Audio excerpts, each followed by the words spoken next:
So welcome guys. आज के इस वीडियो में हम डिस्कस करने जा रहे हैं एक world class profession, enrolled agent 2025।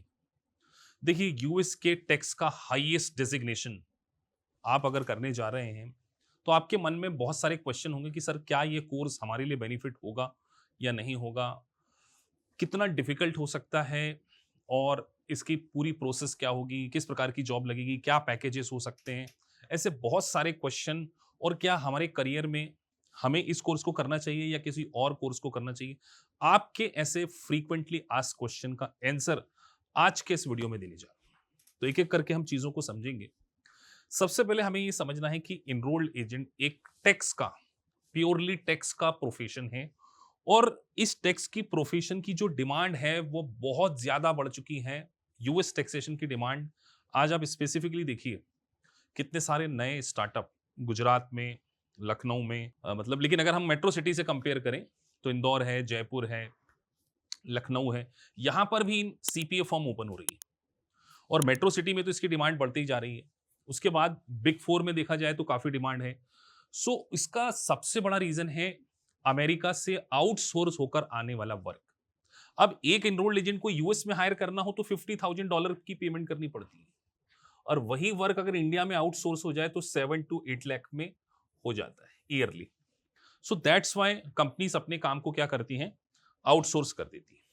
तो सर सबसे पहले हमको ये समझ में आया कि ये एक टैक्स का प्रोफेशन है, वो भी अमेरिका के टैक्स का। सबसे अच्छी बात, केवल इस, अगर हम सब्जेक्ट के बारे में बात करें तो केवल टैक्सेशन पढ़ना है आपको और कुछ नहीं पढ़ना। टैक्सेशन के अलावा आपको और कुछ भी पढ़ने की जरूरत इसमें नहीं। हाईली स्पेशलाइजेशन होंगे आप टैक्सेशन में। और यूएस टैक्सेशन का नॉलेज और किसी को हो नहीं सकता, तो इसी कारण इसकी डिमांड है। एक सीपीए भी होता है, लेकिन सीपीए समटाइम बच्चों को काफी कॉस्टली पड़ता है और काफी लॉन्ग प्रोसेस हो सकती है क्योंकि उसमें 4 पेपर हैं। तो आप इसको एज ए टैक्स, अपने करियर के लिए, टैक्स करियर के लिए इसको देख सकते हैं। अब एक बीकॉम स्टूडेंट जिसके पास कोई भी एक्सपीरियंस नहीं, अगला क्वेश्चन तो यही आता है कि सर हम एक बीकॉम स्टूडेंट है या हम बीबीए कर रखा है, हमने एमबीए कर रखा है, एमकॉम कर रखा है, सीए इंटर है, हमारे लिए एज ए फ्रेशर क्या अपॉर्चुनिटी। तो देखिए, जब आप किसी टैक्स लाइसेंस को अचीव करते हैं, मैं बार बार यहां पर वर्ड यूज कर रहा हूं, टैक्स का लाइसेंस है ये। तो लाइसेंस को आप अचीव करते हैं ना, तो आपके पास एक सबसे बड़ा फायदा क्या है कि आपके पास एक टेक्निकल स्किल है और वो स्किल और किसी के पास नहीं है। तो इसीलिए आपको डिमांड इसकी काफी देखने को मिल रही है। और मैं आपसे सच कहूं, अगर आपने इस प्रोफेशन को अचीव कर लिया ना, आपकी फाइनेंशियल ग्रोथ बहुत अच्छी होने वाली है।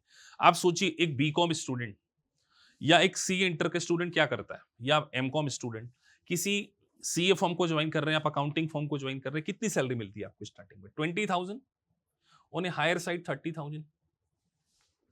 चलिए, आपने 20,000, 30,000 या 30 के ऊपर भी आपने ज्वाइन कर लिया, क्या आपके पास ऐसा कोई एक्सपीरियंस आ जाता है क्या 4-5 साल काम करने के बाद कि जिससे आपको रिप्लेस ना किया जा सके? नहीं आता। कोई टेक्निकल नॉलेज नहीं आता। लेकिन अगर आप ईए कर लेते हैं तो ईए करने का benefit, expertise in US taxation. और अगर आपके पास एक्सपर्टाइज आएगी तो आपकी ग्रोथ होगी।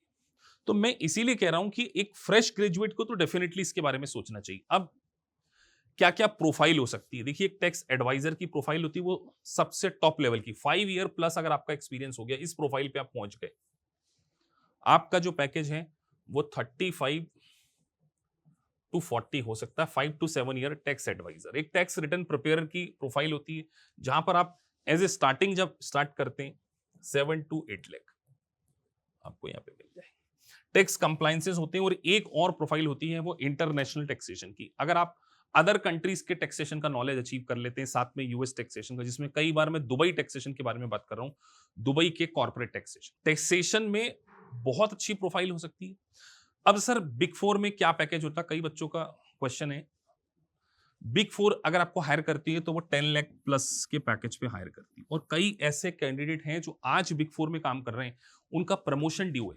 अगर वो ईए को कर लेते हैं तो उनको प्रमोशन में काफी हेल्प मिलती है और उनका पैकेज 20-25 जाता है। वन ऑफ माय स्टूडेंट जो है टैक्स टेक्नोलॉजी में काम करते हैं, उन्होंने अपने आप को अपग्रेड किया और इनरोल्ड एजेंट को कंप्लीट किया, आज उनका पैकेज 25 लाख। सो कहीं ना कहीं हमें अगर प्रमोशन को भी देखना है, अब एक क्वेश्चन ही आता है कि सर हमने तो पूरा इंडियन टैक्सेशन में काम किया हुआ है, जैसे बहुत सारे कैंडिडेट जो है हमारे पास आते हैं, उनके पास प्योर नॉलेज है जीएसटी का, केवल जीएसटी में काम किया हुआ है सर, या आपका इनकम टैक्स में टीडीएस वगैरह में काम करते हैं सर, उनके लिए क्या स्कोप है? देखिए आपने इंडिया का जीएसटी पढ़ा हुआ है, आपने टीडीएस, इनकम टैक्स, आप पांचों हेड को बहुत अच्छे से समझते हैं, तो एक एडवांटेज आपको क्या होगा पता है, आपको इसको पास करने में हेल्प मिलेगी और आपकी एप्लीकेशन जो स्किल है वो अदर्स से ज्यादा बेटर होगी। यूएस टैक्सेशन जरूर है लेकिन बहुत सारे जो कॉन्सेप्ट है वो ओवरलैपिंग है। जैसे आपने इंडिया में लॉस सेटअप सुना होगा, यूएस के टैक्स रिटर्न में भी एग्जम्पशन डिडक्शन, जैसे हम यहाँ 80C की डिडक्शन लेते हैं, वहां पर भी एक आइटमाइज करके एडजस्टमेंट करके डिडक्शन मिलती है। तो ऐसे बहुत सारे कॉन्सेप्ट होते हैं जो आप आसानी से समझ जाएंगे क्योंकि आपने जीएसटी या इनकम टैक्स को इंडिया में पढ़ा है। और जीएसटी और इनकम टैक्स को करने के बाद आपकी ग्रोथ उतनी नहीं हो पा रही होगी, यहां पर आपको फ्रीलांसिंग वर्क मिलेगा।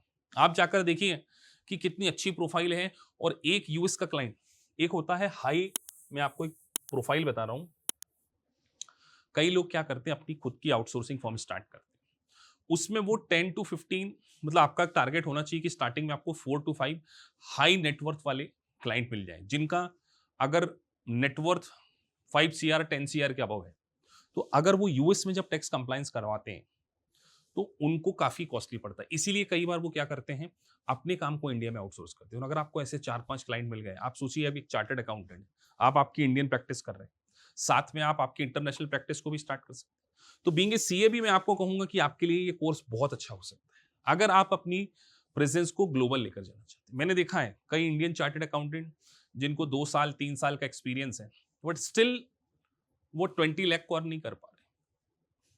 मतलब छोटी सिटीज से कई बच्चों से मेरी बात होती है, जयपुर से, भोपाल से, कि सर हमें हमें केवल सैलरी मिल रही है 50,000। अब आप सोचिए भोपाल सिटी में क्या आपको कोई आपको 20 लाख का पैकेज देगा क्या? नहीं देगा। लेकिन अगर आप इंटरनेशनल टैक्सेशन को सीख लेते हैं, यूएस टैक्सेशन को सीख लेते हैं, तो आपको आउटसोर्सिंग का काम मिल सकता है, आपको work from home job opportunities मिल सकती है। कोई सीपीए फर्म में अगर आप मैनेजर की पोजीशन पे चले जाते हैं, वहाँ पे 30 फर्म, और वन ऑफ माय स्टूडेंट शीतल है, उनका आप इंटरव्यू सुन सकते हैं। तो उन्होंने सीए करने के बाद इनरोल्ड एजेंट को किया, आज वो एक यूएस कंपनीज के लिए अपने अंडर में 20 पीपल की टीम को टेक केयर कर रही हैं। तो अपॉर्चुनिटीज बहुत ज्यादा हैं अगर आप इनरोल्ड एजेंट कर लेते हैं। आगे बढ़ते हैं। इस कोर्स के बारे में अगर मैं बात करूं, ग्रोथ सैलरी तो बहुत ज्यादा है ही। सो अब हम बात कर रहे हैं सर इसमें केवल 3 पार्ट। पार्ट 1 जो है वो इंडिविजुअल का, जिसमें आपको फॉर्म 1040 सीखने को मिलेगा। फिर उसके बाद कॉर्पोरेशन आएगा पार्ट 2 में, जिसमें आप फॉर्म 1065 और 1120 को सीखेंगे। और फिर part 3 code of ethics representation की, एक इनरोल्ड एजेंट जब रिप्रेजेंटेशन के लिए जाता है तो उसकी क्या क्या प्रोफेशनल रिस्पॉन्सिबिलिटी होती है उसके बारे में। तो केवल 7 यूनिट।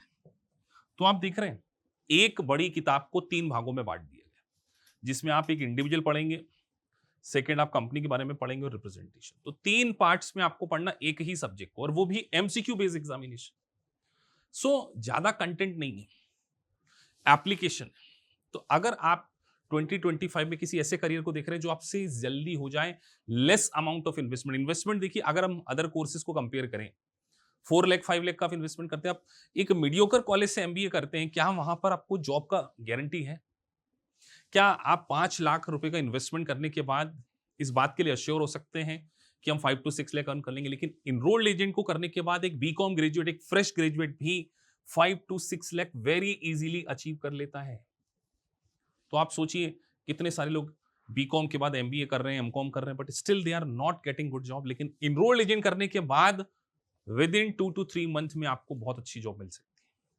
आगे हम बढ़ते हैं। सो अगर मैं इसके टाइम पीरियड के बारे में बात करूं तो मैक्सिमम आप इसको 1 साल में क्या कर सकते हैं, पास। हम ऐसा नहीं कहेंगे कि सर 3 to 4 मंथ में पास कर लेंगे, नहीं।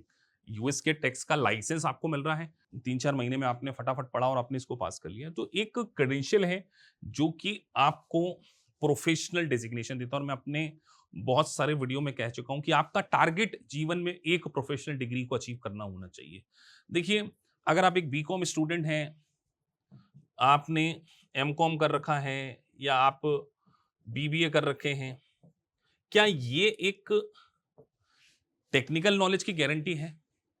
क्या आपके पास क्रेडिबिलिटी है एक ग्रेजुएशन करने भर से? नहीं है ना। ग्रेजुएशन कितने सारे लोग करते हैं, लेकिन अगर एक लाइसेंस है तो लाइसेंस इस बात की आपको गारंटी देता है कि आपके पास एक टेक्निकल नॉलेज है, आपके पास स्किल है, जिसके बेसिस पर आप जॉब को अचीव कर सकते हैं। तो हर वो बीकॉम स्टूडेंट जो अपने करियर में स्ट्रगल कर रहा है और या अपने करियर को एक नया शेप देना चाहता है, उसके लिए इनरोल्ड एजेंट बहुत ही बढ़िया चॉइस हो सकती है। तो मैं आपसे ये कहना चाहूंगा कि आपका एक मिशन होना चाहिए, और वो ये मिशन होगा कि 2025 में इन 3 पार्ट में से कम हम 2 पार्ट को फिनिश करें, और जब नेक्स्ट टैक्स सीजन आएगा, जनवरी फरवरी में आप इनरोल्ड एजेंट होंगे, फरवरी 2026 में आप इनरोल्ड एजेंट होंगे, और आपके पास हो सकता है बिग 4 या किसी टॉप मल्टीनेशनल कंपनी में आपके पास एक अच्छी जॉब।